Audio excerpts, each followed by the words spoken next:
Hey, what's up guys? Today, I'll show you a horror TV series named 50 States of Fright, Season 1. Spoilers ahead, watch out and take care. The first story from Michigan, titled The Golden Arm, begins with a couple, Dave and Heather, who have known each other since high school.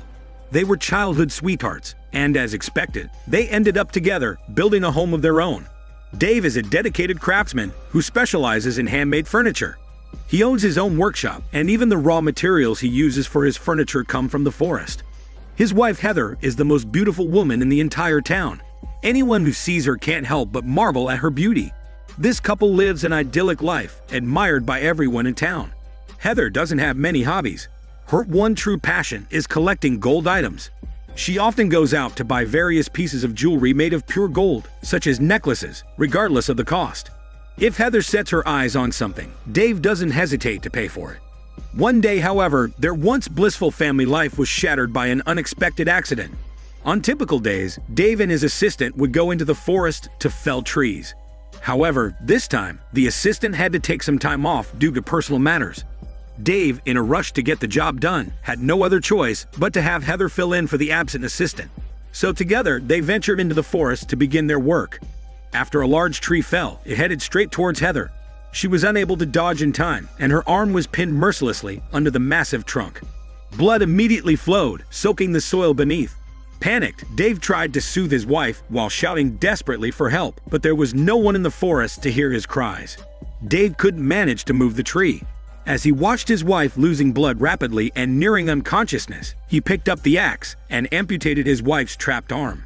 In this way, he managed to save Heather's life, but she lost her one arm. With only one arm left, she was unable to tend to the flowers and plants in their yard, which eventually turned into a wild, overgrown field. When Heather went out to shop, she struggled to hold multiple shopping bags, and even had to endure the disrespectful stares of passing children. Gradually, Heather couldn't bear this life anymore. She started doubting herself and worrying that her husband might despise her for her physical impairment. Every night, Heather would lie in bed, softly weeping, while her husband next to her suffered through sleepless nights. He blamed himself for his wife's condition. In an attempt to cheer his wife up, Dave secretly designed a metal arm for her, hoping to surprise her. However, when she saw it, she couldn't stand the thought of wearing something so unattractive. After his wife's request, Dave spent several days and nights designing a new arm. This time, Heather was finally satisfied, but she had one more request. The arm had to be made of pure gold. Accustomed to fulfilling his wife's wishes, Dave sold his possessions to obtain enough gold to craft this golden arm. A sweet smile returned to Heather's face. She felt beautiful again, so much so that whenever she went out, little girls would stop her, thinking she was a princess from a fairy tale. Their life, once again, returned to the sweet moments they used to share. However, Heather had been wearing the golden arm for so long that she had contracted a disease, growing weaker with each passing day. Despite the doctor's repeated warnings to Heather that she needed to remove the golden arm to live, Heather, ever in pursuit of perfection, would rather die than see herself incomplete again. Dave indulged Heather's actions. Finally, on a stormy night, the emaciated Heather passed away in the hospital. Her final wish was that the golden arm be buried with her. At the funeral, Dave fulfilled his wife's request, placing the golden arm on his wife's body. However, in the days that followed, Dave's handmade furniture was not selling well, and Dave had become penniless and was even saddled with huge debts. Then, he remembered the golden arm in his wife's coffin. That night, he dug up his wife's grave and took the golden arm to his house. But then, a chilling wind blew outside, and the framed picture of his wife fell to the floor. When Dave picked it up with trembling hands, his wife, originally smiling at the camera, had turned into a fearsome figure wielding an axe. Then the image of his wife disappeared from the photo, only to appear at the door, approaching Dave with the axe. Terrified, Dave retreated into his bedroom, clutching the golden arm. Seeing his wife's decaying body getting closer, Dave quickly handed over the golden arm. But his wife's ghost was apparently not ready to let him go. The next moment, she appeared suddenly, ending Dave's life with the axe. It wasn't until the next morning that the townspeople found the bodies of Dave and his wife tightly huddled together. They buried the couple along with the golden arm. In the following decades, though everyone knew the whereabouts of the golden arm, no one dared to lay a hand on it. The second story from Kansas, titled Ball of Twine, begins with mother Susan bringing her daughter Amelia to a small town in Kansas, which had the largest ball of twine built in the United States. Amelia seemed a bit lethargic, and the townsfolk and sheriff appeared to be highly cautious of outsiders. During a break in conversation between Susan and the sheriff, bored Amelia wandered off to the exhibit featuring the twine ball. The broadcast began detailing the history of the ball. It was created in 1954 by a man, and the ball piqued Amelia's interest. As she toyed with a red rope in her hand, she ambled around the exhibit. The creator was remembered as a kindly father who created the ball of twine in memory of his 2 children. During Amelia's exploration, the twine ball mysteriously swallowed the red rope from her hand. The scene was so bizarre, but Amelia didn't think of running away. Instead, she wanted to investigate closer. Suddenly, several hands reached out from the twine ball, and Amelia was engulfed by it. A few minutes later, Susan came to the exhibit, only to find Amelia's headphones left behind. Realizing something was amiss, Susan took to the streets, calling out her daughter's name. However, there was no response. Meanwhile, inside the ball, Amelia was longing for her mother's rescue. When Susan sought help from the sheriff gave a creepy smile, insisting that Amelia was there. But Susan needed to undergo a transformation to see her. As Susan looked puzzled, 2 officers restrained her. The sheriff then vomited a bundle of wriggling twines from her throat and shoved it into Susan's mouth. But Susan fiercely broke free from the officers, picked up a heavy object, and slammed it into the sheriff's face. Surprisingly, the wound revealed not flesh and blood, but twines. In haste, Susan locked herself in a storage room and managed to pull out the squirming twines from her throat, which squeaked like a mouse. She then grabbed an axe nearby and furiously hacked at the 3 officers waiting outside the door, their wounds revealing slender twines. The sheriff told Susan that they were lonely and just wanted to find friends. But who exactly were they referring to? Susan fought her way out of the police station with all her might. Suddenly, the small town was pierced by a shrill alarm. The residents took to the streets, attempting to halt Susan's further actions. This plunged her into a state of fear. Wielding an axe, Susan charged into the crowd in a frenzied massacre. In her desperate quest to find her daughter, it seemed she was ready to tear the town apart. In the ensuing chaos, Susan sought refuge in a showroom housing a gigantic ball of twine, locking everyone outside. It dawned on her that this colossal twine ball was the root cause of all the chaos. Screaming, she swung her axe wildly, and blood spurted from the twine ball. She hacked a large gash in the ball until she stopped wielding her axe. She crawled inside the ball. Countless hands reached out from within the ball, surrounding Susan completely. But this did not deter her.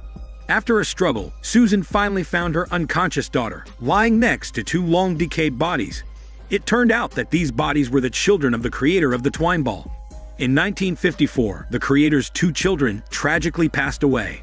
In their memory, he encased their bodies within this enormous twine ball. It's revealed that the reason for Amelia's abduction was simply the lonely children desiring a playmate. As the twine ball began to repair itself, the mother and daughter were left with no way out. They could only embrace each other, entwined within the twine ball. Hence, the small town added 2 more missing outsiders to its tally. In this way, the mother and daughter would accompany the creator's children until their souls could finally find peace. The third story from Oregon, titled Scared Stiff, begins with a shot of a well-known taxidermist named Seba, who viewed the creation of specimens as a way to preserve great things. One late night, while Seba was working, a passing driver knocked on the door of his workshop. The driver presented him with a shattered skeleton, claiming he had unfortunately hit this creature on his way down the mountain. He vaguely remembered the creature as being rather peculiar in appearance, so he thought it worth bringing it down to request Seba to turn it into a specimen. The condition of the carcass was utterly gruesome, best described as a pile of mush.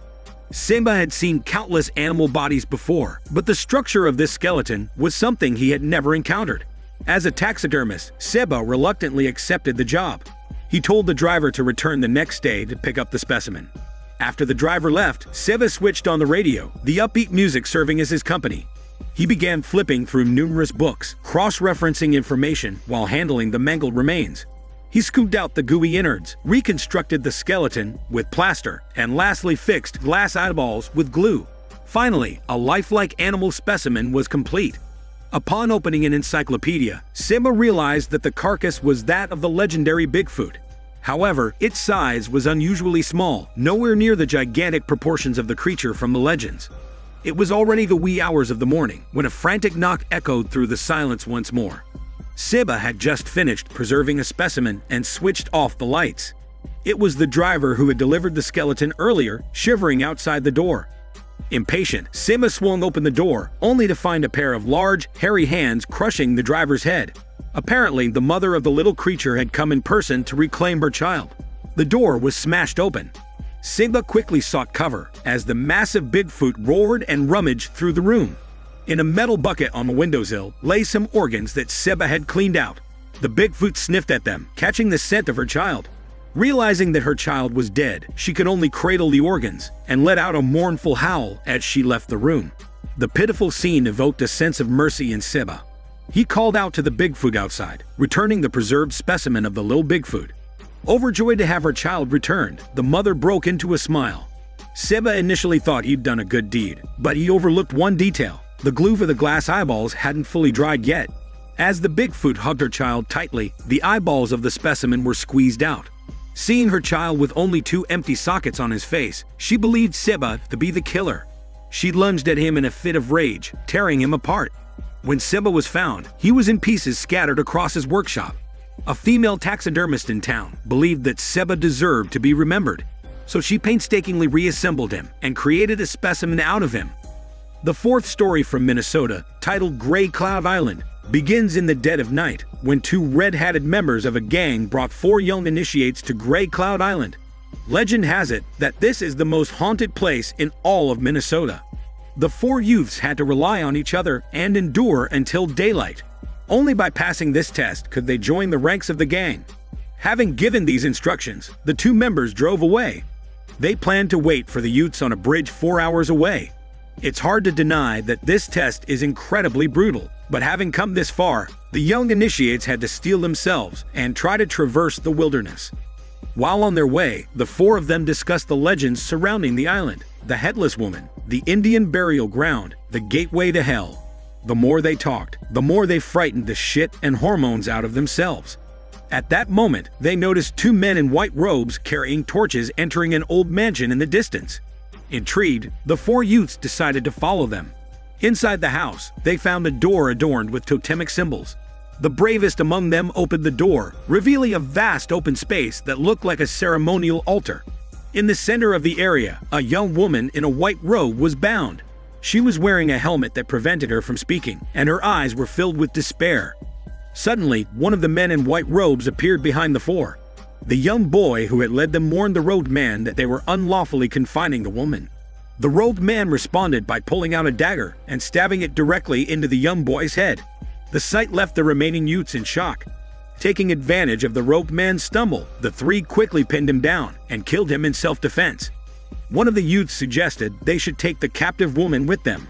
And so, the trio of young men and the woman set off on their escape. After they left, a sexy warrior arrived. Judging by her appearance, she seemed to be the leader of the cult. Seeing the dead man in a white robe and the empty shackles, she quickly pieced together what had happened and set off in pursuit of the young people.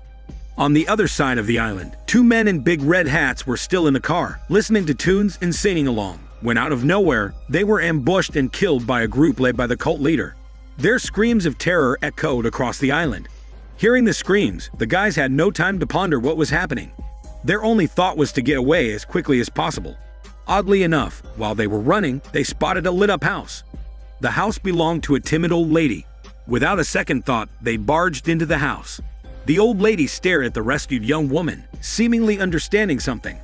The guys decided to split up. One would call the police, while the other 2 searched for weapons to defend themselves.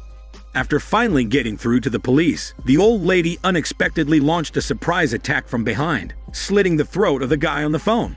Having accomplished this, she picked up the phone and easily fooled the police on the other end. She then took off her coat, revealing a terrifying tattoo.